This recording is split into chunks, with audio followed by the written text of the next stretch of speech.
The blood pressure cuff folded smooth and even, the creases sharp enough to pass a parade inspection. Hannah Clarke's hands moved through the motion without thinking, muscle memory from a life that didn't officially exist anymore, buried 3 states away in a storage unit along with a dress white she'd never wear again. Master Chief Petty Officer. That rank lived in shadows now, hidden beneath the blue scrubs of St. Michael's Cardiac Ward in Houston, hidden under the name tag that read only Hannah, RN in white block letters. The fluorescent lights hummed overhead like fluorescent lights had hummed over field hospitals in Baghdad, the same mechanical drone that had once been the soundtrack to keeping men alive when keeping men alive was the only option. She moved from the nursing station toward room 412, her steps soundless on the tile floor, and nobody turned to watch her pass. Major Davies lay in the hospital bed with the particular stillness of a soldier trying not to take up space. His chart sat on the rolling tray beside him, and Hannah picked it up with the methodical care of someone reading a map before going into hostile territory. Elevated heart rate, 142 at rest. Medication dosages that didn't align with his presenting symptoms. CT scan from Tuesday marked urgent flagged, but no corresponding imaging report in the system. The inconsistencies sat on the page like breadcrumbs, and Hannah's jaw tightened once, a muscle jumping beneath her skin, before she released it and turned to check his full line. The saline bag hung clear and full. The tubing was patent. Everything looked like protocol. Everything looked like a lie. Major Davies opened his eyes. "You're the new one," he said. His voice carried the particular rasp of someone who'd spent time shouting orders in dust storms. His eyes tracked her with the assessment skill of a man who'd spent 23 years reading terrain and people.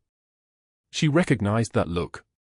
Her son had inherited it, currently stationed with the 75th Ranger Regiment overseas, commanding men, making decisions that kept men breathing.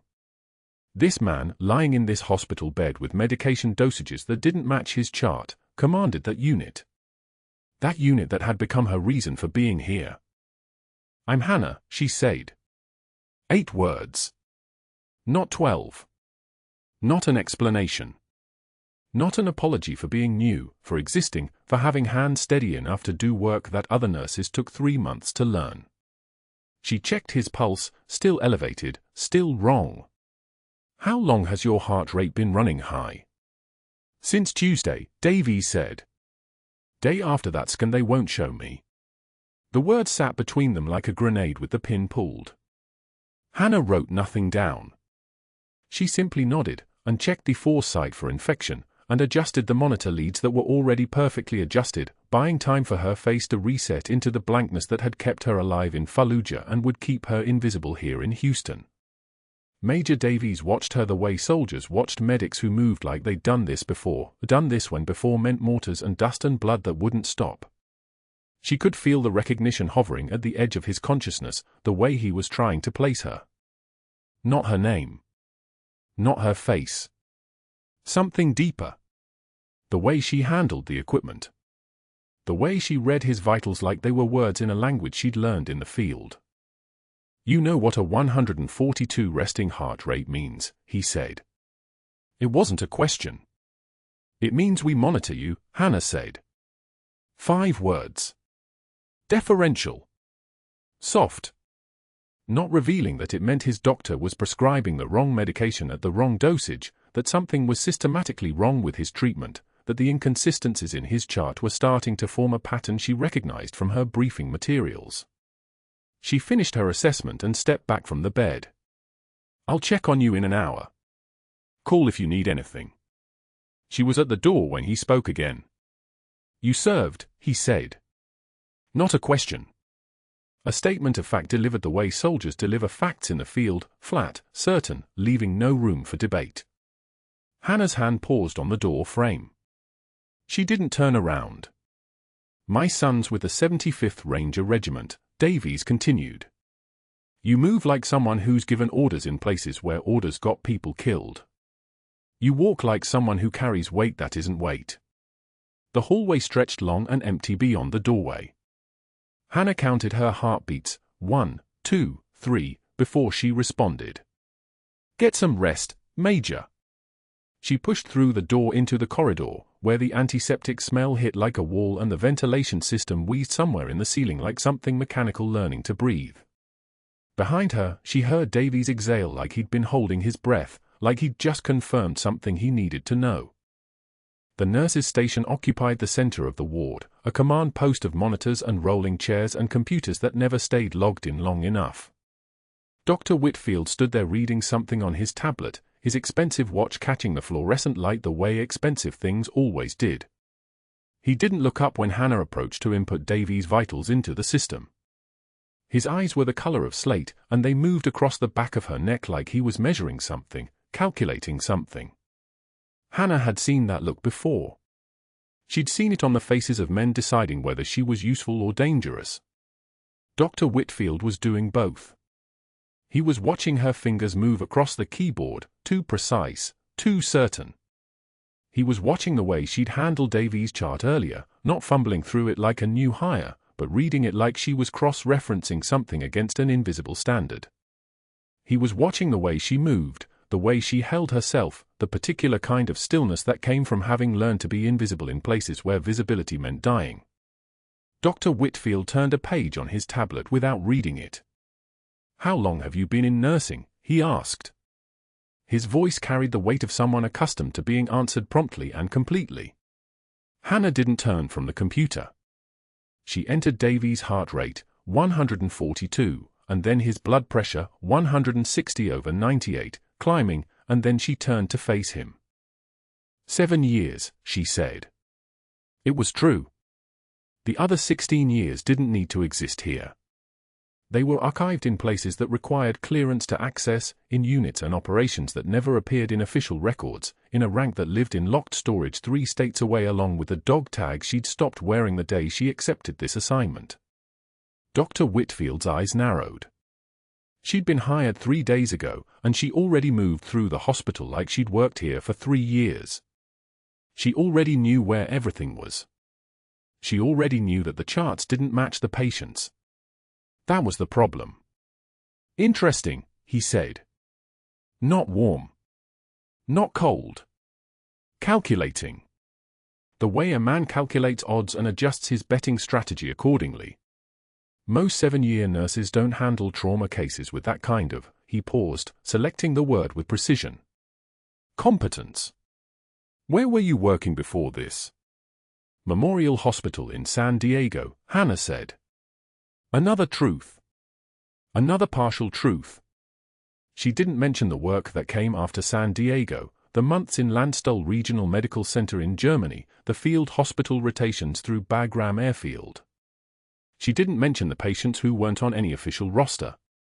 "I'm looking for a change of pace." Dr. Whitfield smiled. It was the smile of someone who'd just caught a fish he hadn't been trying to catch and was now deciding whether to keep it or throw it back. "I'm sure you'll fit right in here," he said. "St. Michael's is a straightforward operation. Simple cardiac cases. Simple protocols. Nothing too demanding for someone with your particular skill set." The emphasis on particular hung in the air between them like a threat he was still calibrating. Hannah held his gaze for exactly 2 seconds, long enough to acknowledge the challenge, short enough to show deference. In Baghdad, she'd learned that sometimes the most powerful thing you could do was look away first. She turned back to the computer and finished entering Davies' vitals. Dr. Whitfield returned his attention to his tablet, and the moment passed like a fever breaking.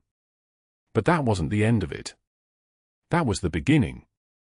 That was the moment when Dr. Whitfield, who'd spent 12 years building a Medicare fraud network worth $2 million a year, who had investors depending on his discretion, who had kickback arrangements with medical supply companies that inflated every invoice by 40%, decided that Hannah Clarke represented a problem that needed solving. She was too observant. Too competent. Too willing to look closely at things that should stay hidden. By lunchtime, he'd made his first move.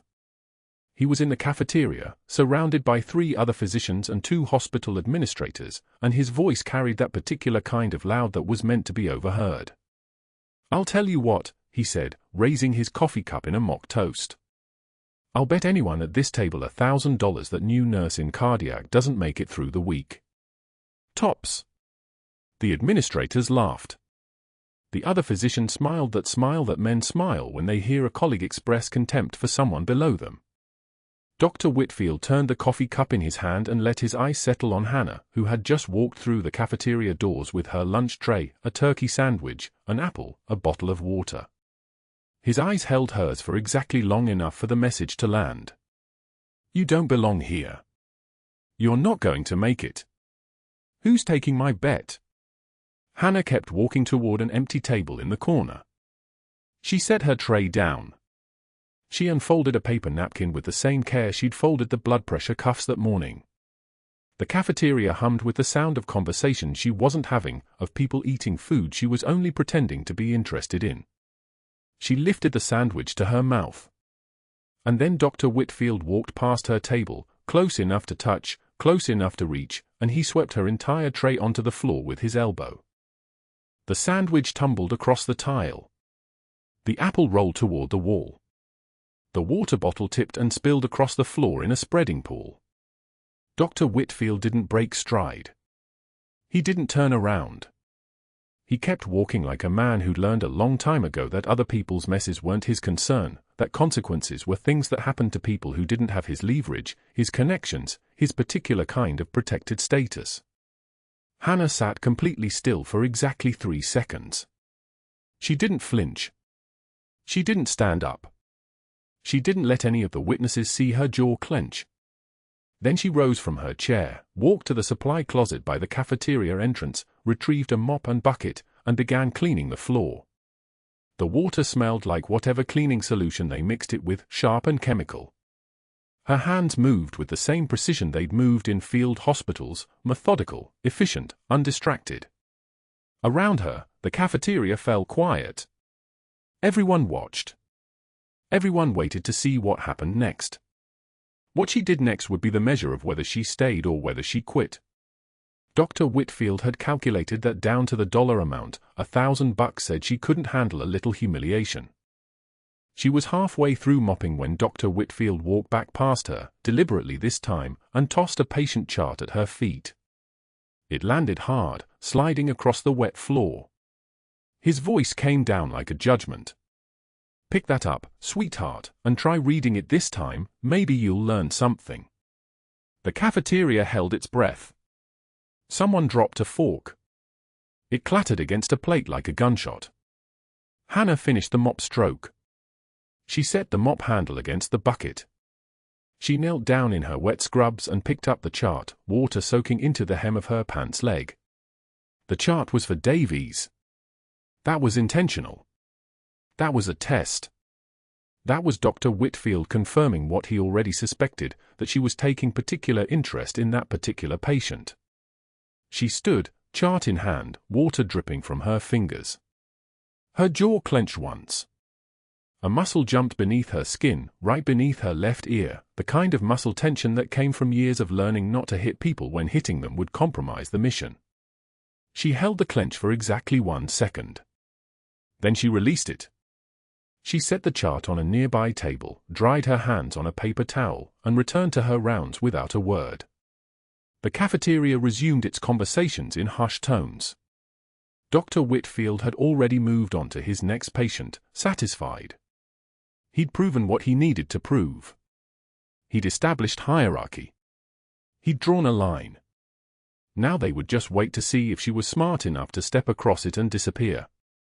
That night, alone in her apartment in a suburb of Houston called Bellaria, Hannah Clarke stood in front of her closet and looked at the pair of worn combat boots on the bottom shelf. They were scuffed dark, desert tan once, now the color of old blood and dust. She'd carried them out of Fallujah. She'd carried them through Landstuhl Regional Medical Center in Germany while her wounds healed enough to function. She'd carried them through the decision to accept this assignment, to step back into the world of uniforms and orders and things that required watching. She sat on the edge of her bed in the small, impersonal apartment that rented month to month so she could leave without complications. She allowed herself exactly 60 seconds to feel the weight of maintaining 2 lives, the Master Chief Petty Officer who'd spent 16 years learning to survive in places where survival was the only strategy, and the civilian nurse who'd been hired 3 days ago and was already marked for destruction by a man who had no idea what he was looking at. 60 seconds. That was the allowance. After that, the feeling had to go back into storage, back into the locked compartments where emotions waited until the assignment was complete. She breathed in. She breathed out. She looked at the boots. And then she stood up, changed into civilian clothes, and prepared for what came next. The code blue alarm screamed through the 4th floor at 0314 hours, a sound that cut through every layer of Hannah's sleep deprivation like an artillery strike. She was moving before her feet hit the floor, muscle memory collapsing the distance between the break room and room 412 in 18 seconds. Her hands were already reaching for gloves before she understood what she was seeing. Major Davies was seizing, his body rigid against the bed rails, and the surgical incision from yesterday's bypass had opened like a mouth screaming silently. Blood saturated the gauze bandages in a spreading stain the size of a dinner plate. The night attending stood frozen beside the bed, his own hands trembling as he stared at the hemorrhage as if looking at it longer might make it stop. "Move," Hannah said. Not a question. The attending didn't move. She was already there, already reading the monitors, already seeing what nobody else in the room seemed capable of processing. Major Davies' oxygen saturation was dropping in real time. 78. 72. The monitor displayed the truth in numbers that accelerated like a countdown clock. His heart was failing not from the original cardiac event but from something deliberate, something introduced. Her intelligence briefing surfaces in her memory now, anomalies in his medical records flagged by naval intelligence 3 weeks ago, medication adjustments that didn't match his clinical presentation, a high-value asset whose cardiac medications had been subtly, systematically altered to create exactly these conditions. The incision ruptured completely as she watched. Not a bleed. A catastrophic hemorrhage. Emergency thoracotomy, Hannah said. Her voice was level, surgical, a voice that had guided teams through worse in Baghdad when the power had failed and the surgeons were pinned down by sniper fire. Now. The attending blinked at her as if she'd spoken in Pashto. Hannah moved. She didn't ask permission. She didn't wait for hierarchy or credentials or the comfortable protocols that normally governed hospital hierarchies. The attending was useless, his hand shaking so badly he dropped the instrument tray 5 seconds ago, and Major Davies had perhaps for minutes before the cardiac damage became irreversible. Her son's unit commander. The officer who'd written the letter that convinced her 17-year-old that re-enlisting was honorable. The man she'd been ordered to watch and document and protect if necessary, though her orders had never explicitly mentioned what to do if she had to choose between her cover and his life. She didn't choose. She'd already chosen. The scalpel was in her hand before anyone could stop her. A 10-blade, the weight of it familiar as her own heartbeat. She made the incision, a clean line from the anterior chest wall, opening the space between the 4th and 5th ribs with the kind of precision that comes from having done this before in darkness, in dust, in the kind of chaos that most surgeons only read about in case studies. The attending made a sound like a question. Hannah ignored him. The rib spreader came next. She positioned it, adjusted the angle, and opened the chest cavity with controlled pressure that would have taken most cardiac surgeons 3 attempts. The attending stepped backward, his face the color of spoiled milk. And there was the heart. Major Davies' heart, visible and failing, the myocardium visibly compromised, blood pooling in the pericardial sac where it shouldn't be. Her gloved hands went in without hesitation. Not surgical. Military. Practical. A direct cardiac massage performed the way she'd learned it in a combat surgical hospital in Baghdad when the attending surgeon had a sucking chest wound and nobody else was qualified.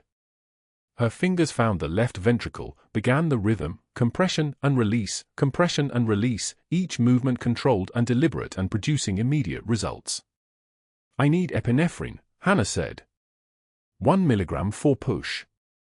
And get me 1 liter normal saline, wide bore. A nurse moved. The night attending stayed frozen. Medications. Hannah's voice had dropped into a register that used to command 140 Marines through compound breaches at midnight. Can you read, or do I need to write it down? The resident who'd been watching from the doorway rushed to the medication cart. His hands were shaking worse than the attending's, but he was moving, which was the only thing that mattered. Hannah's hands maintained the rhythm, feeling the heart respond beneath her palms, feeling the tissue respond to her knowledge, to the muscle memory that lived in her fingers from 1,000 hours of trauma training that she'd never put on a resume. 75. 80. 88. The oxygen saturation climbing in increments that meant survival was still possible. O2 climbing, she said to no one in particular, though the observation was partly for herself, partly for the monitors, partly for the universe that seemed to have granted her exactly 4 minutes and 30 seconds to make a choice between 2 lives. The epinephrine went in. She felt the moment it reached the heart, felt the response, compression and release, her hand steady as the surgical laser she'd trained beside for 6 months at Bethesda Naval Hospital before they'd sent her to Baghdad. The rhythm stabilized. Not a complete return to normal, but the kind of stability that meant the ceiling had held. The kind of rhythm that gave surgeons options instead of obituaries. 92. 94. The numbers climbing. The resident had the saline running now, and someone, the night attending had finally found his spine, was calling the on-call cardiac surgeon. Hannah didn't stop the compressions. Her hands didn't shake. Her voice didn't crack when she guided the team through the next 40 seconds, requesting a second full line, ordering the Foley catheter placement, noting the absence of breath sounds on the left side that suggested a tension pneumothorax that needed decompression. Needle at the second intercostal space, she said to the resident, who was standing frozen again. Midclavicular line. Move. He moved. The needle went in. The hiss of air escaping the pleural cavity sounded like relief.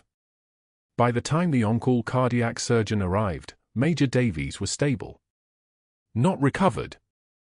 Not fixed. But alive in a way that shouldn't have been possible given the sequence of events, the hemorrhage, the cardiac failure, the complete systemic shutdown that had been engineered into his medical record with the kind of precision that only came from someone who understood his vulnerabilities intimately. Hannah stepped back from the bed. Her gloves were soaked. Her hands didn't tremble as she peeled them off and disposed of them in the biohazard waste. She moved to the sink, washing her hands with the kind of thoroughness that comes from having done this 1,000 times before, though never in a civilian hospital, never under her current false identity, never with every hospital protocol she'd violated hanging over her head like an indictment. 20 minutes later, Dr. Whitfield arrived. He stood in the doorway to the ICU observation room, watching the on-call surgeon close Major Davies' chest, watching the monitors display the steady rhythm that Hannah had fought to restore. He watched for 40 seconds without speaking, his expression shifting through expressions like frames on a reel, confusion, calculation, understanding, something that looked like fear. Then he turned and left without saying a word. Hannah knew. In that moment, in that 40-second silence, she understood that Dr. Whitfield had seen something that contradicted his entire architecture of control. A nurse, a supposed community college graduate, a woman he'd humiliated in a cafeteria, had just performed a procedure that required years of specialized military training and the kind of composure that only came from having already survived the worst. The damage was done. Not to Major Davies. To her cover.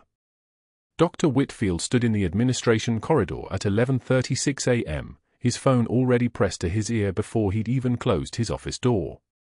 The 3 board members he called owed him favors, surgical equipment contracts worth $340,000, credentialing letters that had expedited their own credentials through the state, a network of reciprocal silence that made St. Michael's operate like a closed ecosystem where gratitude flowed upward to him. He didn't ask them to meet. It wasn't a request. Emergency session. Noon. Conference room B. There's a personnel issue. The calls took for minutes. He hung up on the third one mid-sentence. That was the tone that worked, absolute certainty that obedience was the only option. By 11:52, he was dialing the number for her previous hospital. Houston Methodist, where Hannah Clarke had worked in the trauma bay for 7 years before transferring to St. Michael's 3 weeks ago. He asked for the nurse manager, got transferred twice, then spoke to a woman named Patricia Chen who made the mistake of being polite. I'm calling regarding Hannah Clarke, who listed you as a reference. How would you describe her clinical performance? The pause on the line lasted exactly 2.3 seconds too long. She was excellent. Why? He'd expected that. He pivoted. Any incidents? Unusual procedures? Times she might have exceeded her scope of practice. Chen's voice changed. No. She was the safest nurse we had. Is there a problem? Whitfield smiled. No problem. Just thoroughness. He ended the call without saying goodbye. One reference called would be enough. Gossip moved through hospital networks like infection through an open wound. By end of business, 3 other managers would have heard that St. Michael's was investigating Hannah Clarke for scope violations. The narrative would write itself. The State Nursing Board call came next. Texas Board of Nursing, Austin Office, Regulatory Division. He'd prepared this one carefully, rehearsing the phrasing. Concerned physician reporting potential credential fraud. An RN demonstrating advanced trauma procedures inappropriate for her stated experience level. Procedures that suggested either misrepresentation of military background or undisclosed advanced certifications. He didn't mention the emergency thoracotomy by name. He didn't have to. I'm obligated as a physician to report when I observe practice outside established scope. The investigator's voice was neutral, bureaucratic, exactly what he needed. We'll open a file. This will require immediate investigation. Done. The mechanism was in motion. Not an accusation. Just a question. Just a concern. Just the grinding machinery of institutional process that would bury her before she could even see it coming. Hannah didn't know any of this yet.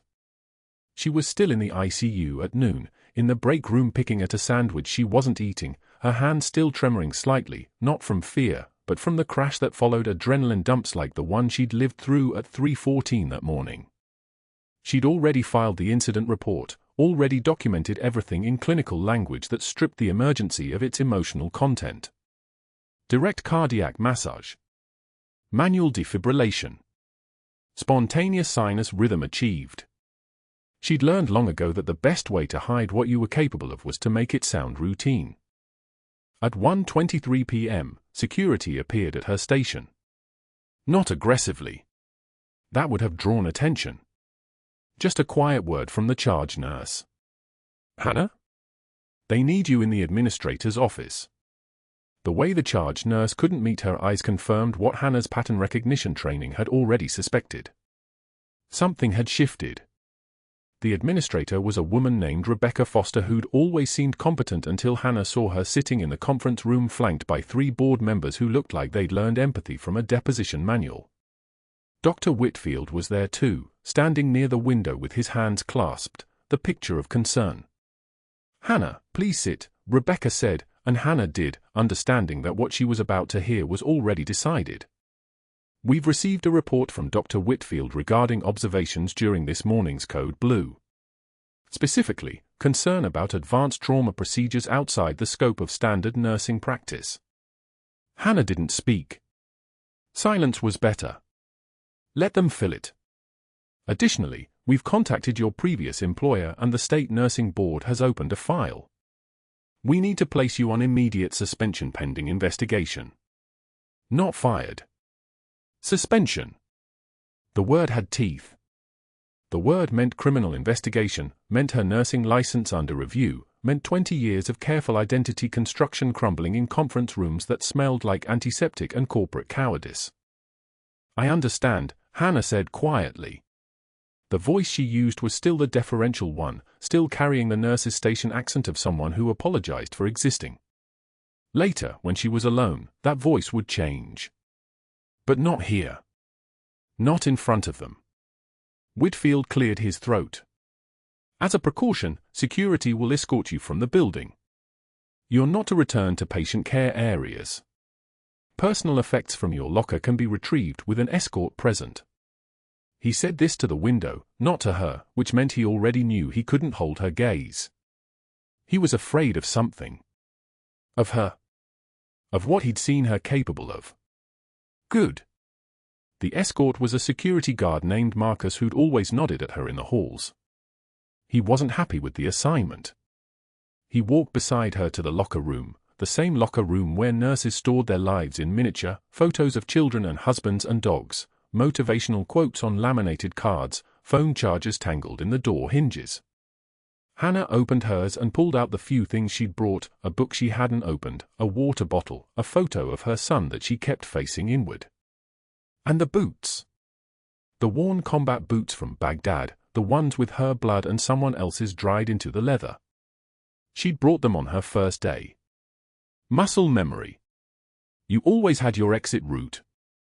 You need to turn in your scrubs, Marcus said, not unkindly. And your badge. She took the scrubs from her locker and carried them to the hospital laundry at 5:53 p.m. sharp, 1,700 hours. Old habits. She folded the blue cotton with the same precision she'd learned in boot camp, creases sharp enough to pass inspection, each movement deliberate and controlled. A younger nurse watched her from across the folding table, recognition flickering in her eyes. Word traveled fast. By tomorrow, everyone would know that the mysterious competent one had been suspended for scope violations. By next week, people would wonder if she'd been misrepresenting herself the entire time. The termination paperwork took 7 minutes. Rebecca Foster's signature on the document that ended her civilian career the same way deployments had ended before, with institutional finality.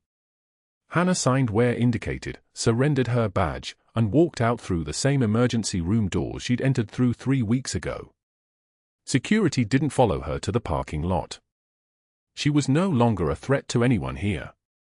She was just a suspended nurse with a closed investigation file and a locker full of nothing. The rain had started while she was inside, the kind of rain that came to Houston in late afternoon and made the whole city smell like wet concrete and coming storms.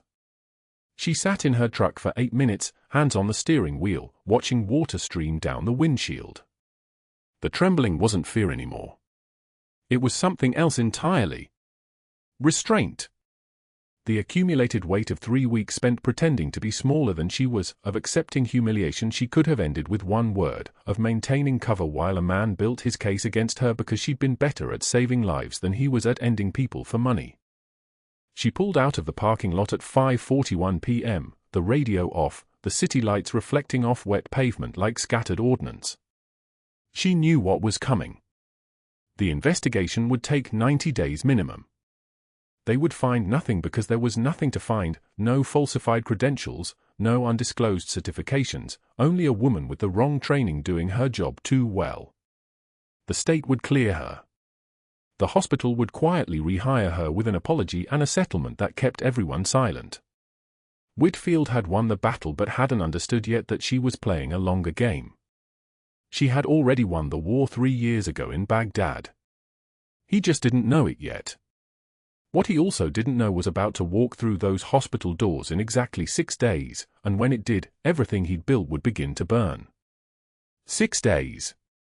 That's how long the formal appeal sat on the administrator's desk while Hannah stared at the blank lines requiring her signature, her pen hovering over the space where she was supposed to argue that saving a life couldn't possibly constitute grounds for termination. The office smelled like industrial carpet cleaner and expensive cologne, the administrator's, worn like a weapon. Outside the window, Houston sprawled gray and humid beneath a sky that looked like old concrete. She'd filed the appeal at 1,400 hours. Standard procedure. Futile procedure. The words on the page swam, each one a small lie of hope she couldn't afford to believe. The emergency room doors burst open on the 4th floor. Not below. On her floor. The sudden violence of it, hinges crashing against walls, wheels screaming across tile, multiple voices shouting in English and something else, something guttural and panicked. Hannah's head lifted. The administrator stopped mid-sentence about protocol timelines and legal precedent. Through the office's narrow window, Hannah could see down the corridor toward the elevators, and there, on the gurney, strapped down by 4-point restraints and thrashing against them, was a face she'd spent 3 years believing she'd never see again. Khalid al-Mansur. Not dead. Not disappeared into a black site. Alive. Conscious. Screaming in Arabic so raw it sounded like his throat was tearing. The insurgent commander she pursued through the rubble-choked streets of Fallujah, Jolan district, after the convoy ambush en route Irish. 3 days of hunting him through bombed buildings that still smoldered. 3 days of tracking blood trails and interrogating assets and finally cornering him in a collapsed apartment complex where he'd been waiting with a PKM machine gun and the certainty that he would take her with him when he died. She disarmed him instead. Captured him. Held him at gunpoint while awaiting transport, his eyes full of the specific hatred that comes from losing to an opponent you've underestimated. He was screaming one word. Over and over. Not her name. Never her name. The code name that only 7 people alive knew she'd carried through Baghdad. Kalb al-Hadid. Kalb al-Hadid. Iron Heart. That's what they'd called her in the Tactical Operations Center. That's what appeared on the after-action reports and the classified dossiers and the recommendation letters that had been locked in a Pentagon filing cabinet for 3 years. Iron Heart. A ghost. A myth. A woman who didn't officially exist. The administrator stood. Hannah remained motionless, her pen still hovering above the blank line, her body doing what it had been trained to do: calculate angles, assess threat vectors, identify exits. The security guard stationed at the north end of the corridor, the Navy veteran named Martinez, whose uniform hung just slightly too loose because he'd lost 40 pounds fighting prostate cancer, turned rigid. His entire body went military. His hand moved toward his radio and then stopped. He was looking at Hannah. His eyes were doing something her tactical training recognized immediately as recognition. Not of her face. Of something deeper. Something that moved differently than the nurses who'd trained alongside her.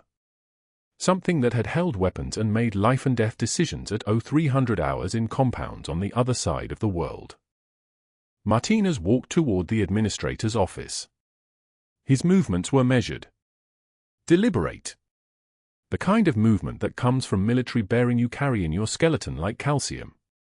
He closed the door behind him and positioned himself carefully, not between Hannah and Khalid, but between Hannah and everyone else. Strategic positioning. Protective geometry.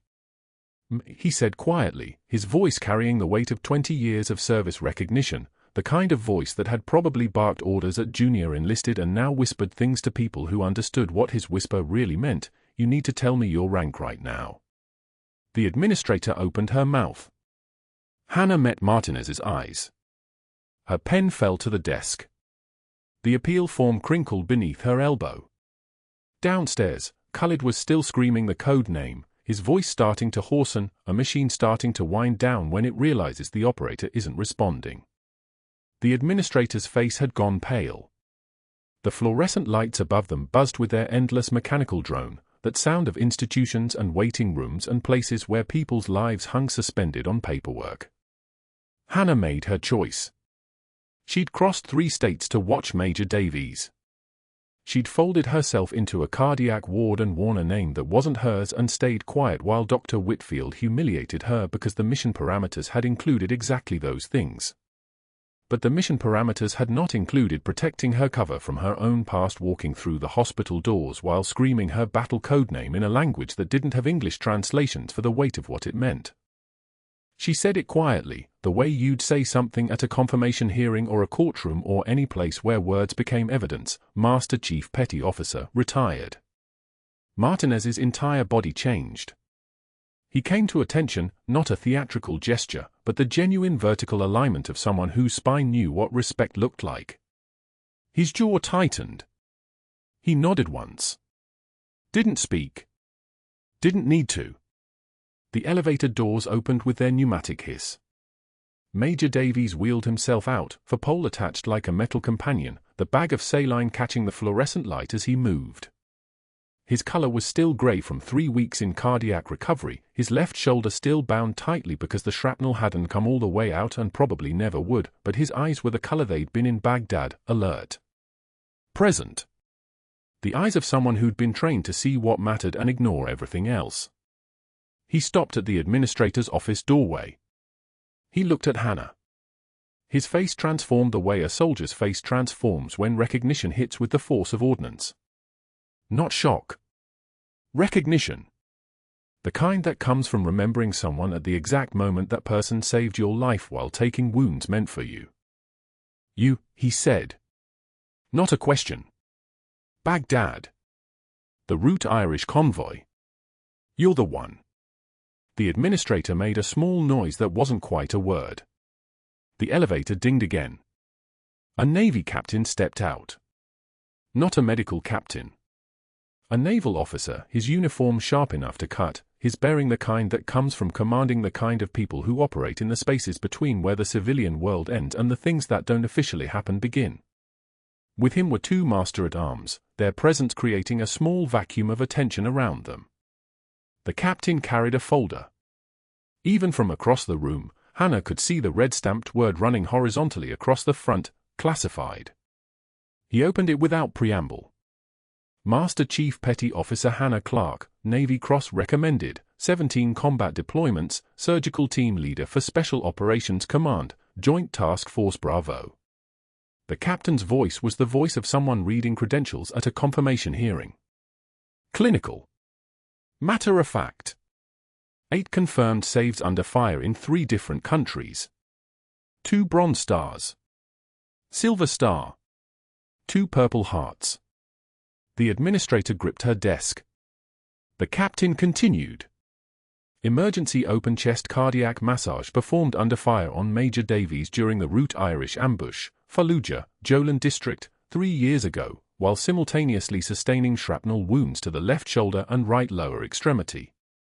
The Major's medical records were flagged by Naval Intelligence 3 months ago when we noticed pattern anomalies in his treatment plan. Major Davies leaned forward in his wheelchair. His voice, when he spoke, sounded like gravel being dragged across concrete. She spent 8 months in recovery before they'd clear her for duty. 8 months. The shrapnel punctured her subclavian artery. Missed the brachial plexus by maybe 6 millimeters. She should have lost the arm. He paused. Breathed. Those boots in her locker still have my blood on them. I kept looking for her. I've been searching for 3 years to make sure the Navy Cross recommendation went through. I had no idea she was here.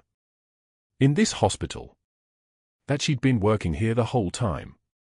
The room went so quiet you could hear the distant beeping of monitors from other floors, that electronic pulse of the building's heartbeat, the sound of lives being measured in synchronized increments. Hannah said nothing. Her hands were flat on the desk. Her pen lay beside the unsigned appeal form. The formal petition for reinstatement that Dr. Whitfield had been counting on failing. Dr. Whitfield. He was standing in the doorway of the administrator's office. Hannah hadn't heard him arrive.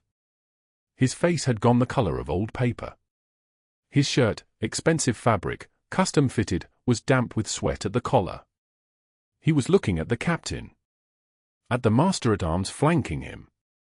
At the red-stamped folder still open in the captain's hands. The captain turned toward him with the fluid precision of someone who'd spent decades perfecting the mechanics of making powerful men understand that their power had just been reassigned to someone else. Dr. Whitfield, the captain said, and his voice carried the weight of an entire institution suddenly paying attention, the investigation you initiated into Master Chief Clarke's credentials has been very productive. Naval Intelligence would like to discuss your medication alterations to a Special Forces officer's treatment plan. And the financial arrangements we discovered while examining your documentation. We've already contacted the FBI. They've been quite interested in the Medicare fraud component. Particularly the phantom CT scans and the medical supply company kickback arrangement. The amount comes to something like $847,000 over the past 2 years. Dr. Whitfield's hand started shaking. A 2-star general arrived within the hour, his pressed uniform sharp enough to cut glass, and read Hannah's classified service record aloud to the assembled board members sitting rigid in their chairs. His voice carried the weight of official documents, each sentence another layer of the identity they'd tried to dismiss. Master Chief Petty Officer Hannah Clarke, United States Navy. 23 years of active service. 3 combat deployments. Specialized trauma medicine under hostile fire conditions. The general paused, letting each word settle like a stone into still water. Board members shifted uncomfortably. The hospital administrator's pen stopped moving. The general continued without mercy. Combat medic certification. Advanced surgical training at Bethesda Naval Medical Center. Operational security clearance at the top secret level. Commended for actions above and beyond the call of duty in theater operations, 2021. Major Davies, still in his wheelchair with the forepole still attached like a tether he refused to shed, leaned forward from his position near the window. His voice came steady and clear, the voice of a man accustomed to command. "She saved my life in Baghdad," he said. "Not here. There. 3 years ago, outside Fallujah." He paused, meeting each board member's eyes in turn. "She took shrapnel meant for me. Shrapnel that would have ended my spine. Would have left me worse than this." He gestured to the wheelchair without bitterness, just fact. Spent 8 months in recovery before they cleared her for duty. 8 months of surgeries and physical therapy, and when she was cleared, she volunteered for another tour instead of medical discharge. The silence in the room became a physical presence. Davies continued, his voice dropping to something quieter but infinitely more powerful. "Those boots in her locker. The ones Dr. Whitfield dismissed as some kind of nostalgia? They still have my blood on them. Baghdad blood. From when I went down and she was the only medic within 3 clicks and she held my femoral artery closed with her hands while rounds came in from 2 directions. He let that hang. I've been searching for her for 3 years. 3 years trying to find the nurse who saved my life in that alley so I could thank her. Turns out she was pushing a cardiac cart in the building I'd been assigned to." The room went dead silent. 10 seconds stretched like centuries. Nobody moved. The fluorescent lights buzzed overhead with their mechanical hum, and in that silence Hannah stood perfectly still, her posture unchanged, her hands folded in front of her the way they'd been taught in boot camp 19 years ago, spine straight, shoulders back, every muscle disciplined into composure. The general's aide entered from the hallway with a tablet, his expression grim. He handed it to the general and whispered something that made the senior officer's jaw tighten. The general looked directly at the hospital administrator. "The state investigation Dr. Whitfield initiated against Master Chief Clarke has been expedited and completed," he said. His voice had the texture of gravel and steel. 17 instances of Medicare fraud in his department have been identified and documented. Phantom CT scans billed to patients who never received them. Kickback arrangements with medical supply vendors inflating every invoice by 40%. Deliberately altered medication protocols designed to create complications requiring expensive interventions. The administrator went white. His hands gripped the armrests of his chair. Additionally, the general continued, the medical supply company representative has been offered immunity and has provided documentation. Emails showed Dr. Whitfield specifically ordered medication changes to Major Davies' care protocol designed to justify additional procedures. The investigation he weaponized against you, Master Chief, has become the foundation for federal charges being prepared against him. Security found Dr. Whitfield in the hallway 3 hours later, his office already sealed. With evidence tape, federal agents already boxing his files. His medical license was suspended pending criminal charges within 72 hours. The board called for his resignation, though resignation meant nothing when criminal charges were already being filed. Hannah watched from the window of Major Davies' hospital room as they escorted him from the building, his hands empty, his face the color of old paperwork. 9 months later, the scene played differently. Hannah sat in her car at a red light on Bellaria Boulevard when she saw him through a storefront window. Dr. Whitfield. Sitting at a folding table with a banner reading supplemental insurance in letters that looked like they'd been made with a home printer. He was talking to an elderly couple, his movements jerky and desperate, his suit cheap and ill-fitting, nothing like the tailored precision he'd worn at St. Michael's. They walked away shaking their heads. He looked up as traffic moved and made eye contact with Hannah through the glass. He recognized her. His face crumpled like paper left in rain. She didn't slow down. That evening, Hannah stood in dress whites at the Navy Yard in San Diego, her son beside her in his Special Forces uniform on emergency leave, home from a deployment that had suddenly become safe because Major Davies had made calls and pulled strings and ensured every soldier under his command rotated to stateside positions. The Secretary of the Navy approached with the medal case, and the ceremony filled with Special Forces operators, with nurses from 3 combat hospitals in Baghdad, with a delegation from St. Michael's Hospital where Hannah now ran the cardiac trauma unit, the first veteran-focused cardiac care center in Houston. Major Davies read the citation, his voice strong and clear, for extraordinary heroism in the face of direct hostile fire, for actions performed under extreme duress, for the rescue and emergency stabilization of a fellow service member with complete disregard for personal safety. The Secretary of the Navy pinned the Navy Cross to Hannah's chest. Silver Star with an anchor. The highest naval decoration for valor. When the cameras stopped flashing, Hannah's son stood at attention and saluted her. She returned it. Later, after the official events dissolved into conversations and handshakes, Hannah drove through Houston traffic and parked at St. Michael's. She walked to her locker in the cardiac unit. The combat boot sat in a shadow box now, cleaned but still bearing the faint discoloration of old blood, the leather cracked from desert heat and moisture. A plaque underneath read, Master Chief Petty Officer Hannah Clarke, United States Navy, Navy Cross. Her son, visiting before his next deployment, stood beside her and touched the glass. You never told me about Baghdad, he said. Hannah closed the locker gently. Some things you carry quietly, she said, until it's time to set them down. She looked at him, 26 years old, same jaw as his father, same steady hands. But the ones who have seen the worst often give the most. Outside, Houston traffic hummed through warm night air. Somewhere in the hospital, a code blue alarm sounded, sharp and urgent and demanding. Hannah turned without hesitation. Her son watched her walk toward it with the same steady hands that had sutured wounds under mortar fire and held beating hearts between her palms, no longer hiding who she was or what she'd done. Finally home from a war that never really ended until she stopped fighting it alone. If Hannah's story resonated with you, if you've ever been underestimated by someone who didn't know your true value, drop a comment below. Subscribe for more stories about the quiet heroes walking among us, the ones pushing mops, the ones saving lives in the dark, the ones teaching us that power isn't a title or a uniform, it's the ability to help when it matters most. Like this video and let me know, would you have done what Hannah did?